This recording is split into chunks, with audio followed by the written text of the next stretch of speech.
Les vacances d'hiver se poursuivent, notamment pour les écoliers de la région parisienne. À propos des sports d'hiver, nous avons étudié toutes les nouveautés en matière de matériel, d'habillement, de prévention des accidents. Restait la manière tout de même dont les Français se nourrissent pendant ces vacances d'hiver. A priori, eh bien, ils le font à l'envers. Ils petit-déjeunent à peine pour trop manger le soir. Jean-Jacques Dufour, Bruno Giraudon, reportage. L'ambulance en face du troquet, c'est comme un signe pour annoncer que démarrer café croissant, voire petit blanc, c'est très léger. Léger mais très français, les étrangers l'ont remarqué. Quand on vient pour manger le petit déjeuner, il n'y a rien. Il n'y a pas du tout. Il y a peut-être un petit croissant et un petit saucisse, c'est comme ça. Et ça pour un Danois café, ça pour un Danois, ça suffit pas. La Danoise ne manque pas de jugeote. Elle sait que le manque de calories nuit, surtout en chaussures de ski. Et oui, parce qu'ainsi chaussé, le coup de pompe a des effets qui risquent de vous laisser coucher. On a du boulot toute la journée, mais c'est vrai qu'il y a des pics de secours un peu sur les coups de 11h, 11h30.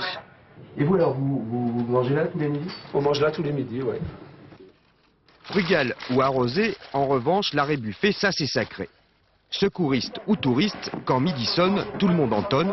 Allez, bon appétit messieurs! À la mi-journée, ce n'est pas l'appétit qui manque, c'est plutôt la place, surtout les jours de neige. Terrasse fermée, intérieur bondé. La solution, se faufiler. On cherche un restaurant, là c'est la panique complète. Pas de place? Ouais, pas de place. Après 3 heures de ski, la tendance c'est hamburger et spaghetti. Moi je vous le dis, ça sent les économies. Saucisse frite, ça marche très bien. Bon, résumons-nous. Démarrer café croissant, puis enchaîner saucisse frite ou hamburger. Pas besoin d'être un expert pour constater qu'une journée de ski ne rime pas avec gastronomie. Enfin, jusque-là, parce que vers 16 heures, les choses commencent à basculer. À l'heure du goûter, les Français retrouvent le goût de manger. En général, vous avez envie de sucré, de crêpes au Grand Marnier. Le grand air vous a requinqué, alors vous craquez et vous ne pensez plus qu'à croquer. Chocolat chantilly. Vous seriez gourmand, vous? Un petit peu, de temps en temps, ça fait du bien.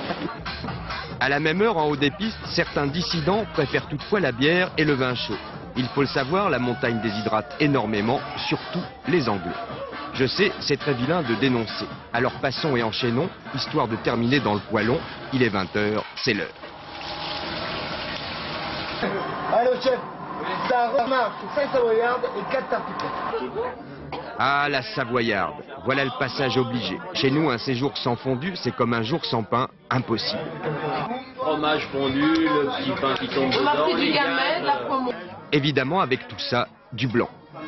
Jamais avec de l'eau, toujours avec du blanc. Ouais. Pas d'eau. Ah, pas d'eau, parce que sinon après ça gonfle. Bon, d'accord, mais cela dit, pour les fondus de glisse, être gonflé, ce n'est vraiment pas un handicap.